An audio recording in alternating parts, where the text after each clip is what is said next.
Director Prem cinema ಅಂದಮೇಲೆ ನಿರೀಕ್ಷೆಗಳು ಮುಗಿಲ್ ಮುಟ್ಟಿರುತ್ತೆ ಅಲ್ವಾ. ಅವ್ರ ಈ ಪ್ಯಾನ್ ಇಂಡಿಯಾ ಸಿನಿಮಾ ಕೂಡ ರಿಲೀಸ್ಗೂ ಮುನ್ನ ಸಿಕ್ಕಾಪಟ್ಟೆ ಹೈಪ್ ಕ್ರಿಯೇಟ್ ಮಾಡಿತ್ತು.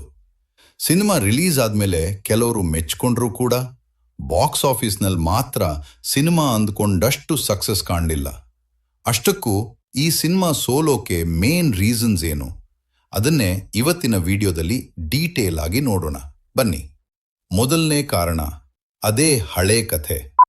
ಕಾಳಿದಾಸ ಅನ್ನೋ ಒಬ್ಬ ಮುಗ್ಧ ಹುಡುಗ ಸಿಚುವೇಶನ್ಗೆ ಸಿಲುಕಿ ಅಂಡರ್ ವರ್ಲ್ಡ್ಗೆ ಎಂಟ್ರಿ ಕೊಟ್ಟು ಒಬ್ಬ ದೊಡ್ಡ ರೌಡಿಯಾಗಿ ಹೇಗ್ ಬದಲಾಗ್ತಾನೆ, ಇದೇ ಈ ಸಿನಿಮಾದ ಒನ್ ಲೈನ್ ಸ್ಟೋರಿ. ಇದನ್ನ 1970 ಕಾಲಘಟ್ಟದಲ್ಲಿ ತೋರಿಸಿದ್ದಾರೆ.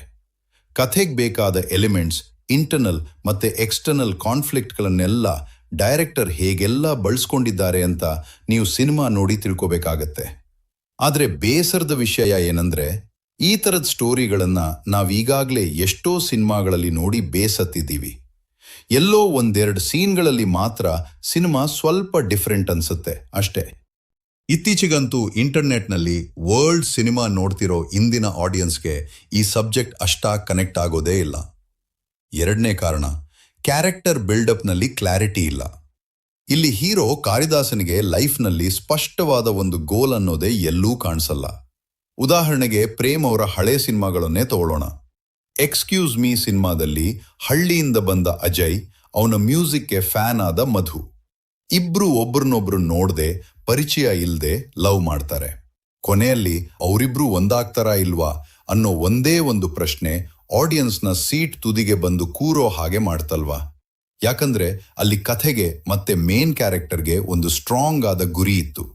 ಅಲ್ಲಿರೋ ಸಬ್ ಪ್ಲಾಟ್ ಮತ್ತೆ ಸ್ಟೇಕ್ಸ್, ಮ್ಯೂಸಿಕಲ್ ಜರ್ನಿ, ಆ ಎಮೋಷನ್ಸ್ ಜನರಲಿ ಕ್ಯೂರಿಯಾಸಿಟಿ ಜಾಸ್ತಿ ಮಾಡ್ತಿತ್ತು.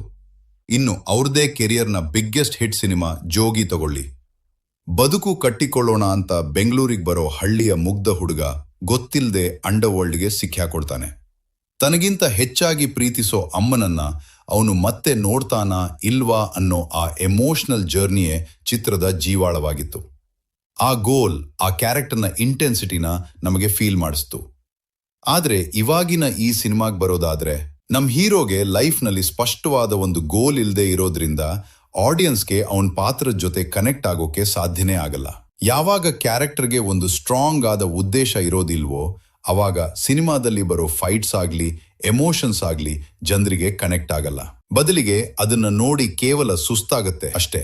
ಇನ್ನು ಮಿಕ್ಕಿದ ಪೋಷಕ ಪಾತ್ರಗಳನ್ನ ನೋಡೋದಾದ್ರೆ, ಧರ್ಮ, ದೇವ, ಸತ್ಯವತಿ, ಅಣ್ಣಯ್ಯಪ್ಪ, ಈ ತರದ ಒಂದಷ್ಟು ಕ್ಯಾರೆಕ್ಟರ್ಸ್ ನಮಗೆ ಕಾಣಿಸ್ತವೆ. ಆದ್ರೆ ಈ ಪಾತ್ರಗಳಿಗೆ ಒಂದು ಬಲವಾದ ಬ್ಯಾಕ್ ಸ್ಟೋರಿ ಆಗ್ಲಿ ಅಥವಾ ನಮ್ಮ ಹೀರೋ ಮಾಡೋ ಕೆಲಸಕ್ಕೆ ಸಪೋರ್ಟ್ ಸಿಗೋ ಹಾಗೆ, ಇಲ್ವೇ ಅಡ್ಡಗಾಲ್ ಹಾಕೋ ಹಾಗೆ ಒಂದು ಸ್ಟ್ರಾಂಗ್ ಇಂಪ್ಯಾಕ್ಟ್ ಕ್ರಿಯೇಟ್ ಮಾಡಕ್ಕೆ ಈ ಪಾತ್ರಗಳಿಗೆ ಸಾಧ್ಯನೇ ಆಗಿಲ್ಲ. ಇದು ಕಂಪ್ಲೀಟ್ ಆಗಿ ಅರ್ಥ ಆಗ್ಲಿಲ್ಲ ಅಲ್ವಾ? ಒಂದು ಸಿಂಪಲ್ ಎಕ್ಸಾಂಪಲ್ ಕೊಡ್ತೀನಿ ಕೇಳಿ. ನೀವು ಜೋಗಿ ಸಿನಿಮಾವನ್ನ ಸೂಕ್ಷ್ಮವಾಗಿ ಗಮನಿಸಿದ್ರೆ, ಅಲ್ಲಿ ಬೂಬಯ್ಯ ಅನ್ನೋ ಕ್ಯಾರೆಕ್ಟರ್ ಮೆಂಟರ್ ಆಗಿ ಸಪೋರ್ಟ್ ಮಾಡಿದ್ರೆ ಸಿದ್ದಣ್ಣ ಹಿತಶತ್ರು ತರ ಕಾಡ್ತಾನೆ.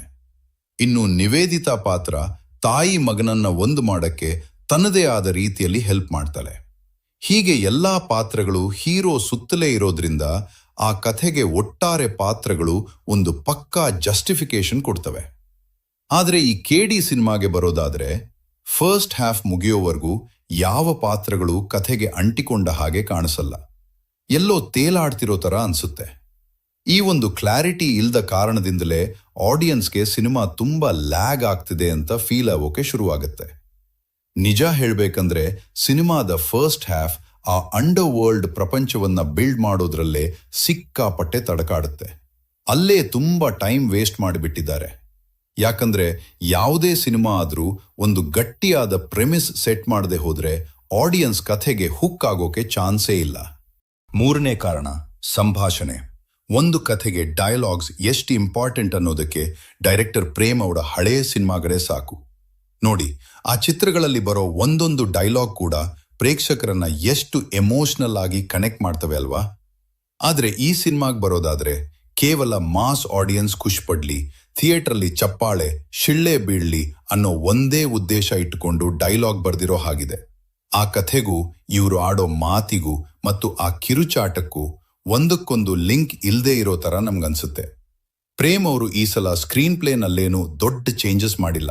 ಅವರದ್ದೇ ಸಿಗ್ನೇಚರ್ ಸ್ಟೈಲ್ ಆದ ಫ್ಲಾಶ್ ಬ್ಯಾಕ್ ಮತ್ತೆ ಲೀನಿಯರ್ ಸ್ಟೋರಿ ಟೆಲ್ಲಿಂಗ್ ಮೆಥಡ್ ಅನ್ನೇ ಇಲ್ಲೂ ಕಂಟಿನ್ಯೂ ಮಾಡಿದ್ದಾರೆ. 5ನೇ ಕಾರಣ ಸಿನಿಮ್ಯಾಟೋಗ್ರಫಿ ಮತ್ತು ಮ್ಯೂಸಿಕ್. ವಿಲಿಯಂ ಡೇವಿಡ್ ಅವರ ಕ್ಯಾಮೆರಾ ವರ್ಕ್ ಮಾತ್ರ ಚೆನ್ನಾಗಿದೆ. ಆ 70ರ ದಶಕದ ಕಾಲಘಟ್ಟವನ್ನ ಸ್ಕ್ರೀನ್ ಮೇಲೆ ತರೋಕೆ ಅವರು ಪಟ್ಟಿರೋ ಶ್ರಮ ಎದ್ದು ಕಾಣಿಸುತ್ತೆ. ಕೆಲವು ಸೀನ್ಗಳು ತೀರಾ ಫ್ಲಾಟ್ ಅನ್ಸಿದ್ರು, ಇನ್ನು ಕೆಲವು ಸೀನ್ಗಳನ್ನು ಮಾತ್ರ ತುಂಬಾನೇ ಡೆಪ್ತ್ ಆಗಿ ಶೂಟ್ ಮಾಡಿದ್ದಾರೆ. ಇನ್ನು ಕಲರ್ ಗ್ರೇಡಿಂಗ್ ಬಗ್ಗೆ ಹೇಳಬೇಕಾದ್ರೆ, ಕಥೆ 1970ರ ಕಾಲದಲ್ಲಿ ನಡೆಯೋದ್ರಿಂದ ಇಡೀ ಸಿನಿಮಾಗೆ ಆ ರೆಟ್ರೋ ಫೀಲ್ ತರೋಕೆ ಕಲರ್ ಟೋನ್ ಮೇಲೆ ವರ್ಕ್ ಮಾಡಿದ್ದಾರೆ. ಕೆಲವು ಕಡೆ ಬಳಸಿರೋ ಡಾರ್ಕ್ ಮತ್ತೆ vintage shades under world mood build ಮಾಡೋಕೆ ಹೆಲ್ಪ್ ಮಾಡಿದೆ. ಆದರೆ ಮ್ಯೂಸಿಕ್ ವಿಷಯಕ್ಕೆ ಬಂದ್ರೆ, ಅರ್ಜುನ್ ಜನ್ಯ ಅವರು ಸಿನಿಮಾದಲ್ಲಿರೋ ಅಬ್ಬರವನ್ನೇ ತಮ್ಮ ಮ್ಯೂಸಿಕಲ್ಲೂ ಕ್ಯಾರಿ ಮಾಡಿದ್ದಾರೆ. ಕೆಲವು ಕಡೆ BGM ತೀರಾ ಲೌಡ್ ಅನ್ಸಿದ್ರೆ, ಇನ್ನು ಕೆಲವು ಸೀನ್ಗಳಲ್ಲಿ ದೃಶ್ಯಕ್ಕೆ ತಕ್ಕ ಹಾಗೆ ಉಸಿರು ಬಿಗಿ ಹಿಡಿದು ಕೂರೋ ಹಾಗೆ ಮಾಡುತ್ತೆ. ಆದರೆ ಚಿತ್ರದಲ್ಲಿ ಬರೋ ಈ ಒಂದು ಸಾಂಗ್ ಮಾತ್ರ ಕೇಳುವಂಥದ್ದಾಗಿದೆ. ಹಾಗಾದ್ರೆ ಈ ಸಿನಿಮಾ ಅಂತಿಮವಾಗಿ ಸೋತಿದ್ದು ಯಾಕೆ?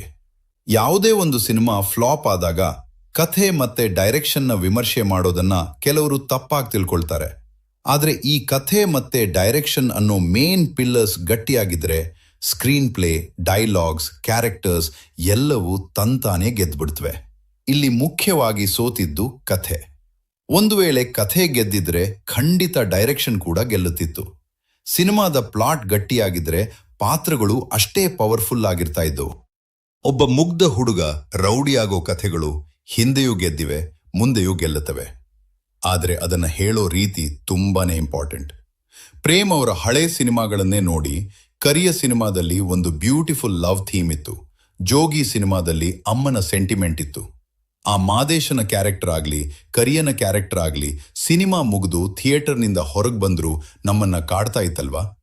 ಆದರೆ ಅಂಥದ್ದೊಂದು ಮ್ಯಾಜಿಕ್ ಮಾಡಿದ್ದ ಅದೇ ಡೈರೆಕ್ಟರ್ ಕಡೆಯಿಂದ ಈ ಸಿನಿಮಾದಲ್ಲಿ ಆ ಎಮೋಷನ್ಸ್ ಮತ್ತೆ ಸೆಂಟಿಮೆಂಟಲ್ ಆಕ್ಷನ್ ಸಂಪೂರ್ಣವಾಗಿ ಮಿಸ್ ಆಗಿರೋದು ಆಡಿಯನ್ಸ್ಗೆ ದೊಡ್ಡ ನಿರಾಸೆ ತಂದಿದೆ. ಕೊನೆಯದಾಗಿ, ಈ ಪ್ಯಾನ್ ಇಂಡಿಯಾ ಅನ್ನೋ ಪೆಡಂಭೂತದಿಂದ ನಮ್ಮ ಡೈರೆಕ್ಟರ್ಸ್ ಅಥವಾ ಪ್ರೊಡಕ್ಷನ್ ಹೌಸ್ಗಳು ಯಾವಾಗ ಮುಕ್ತಿ ಪಡ್ಕೊಳ್ತಾರೋ ಗೊತ್ತಿಲ್ಲ.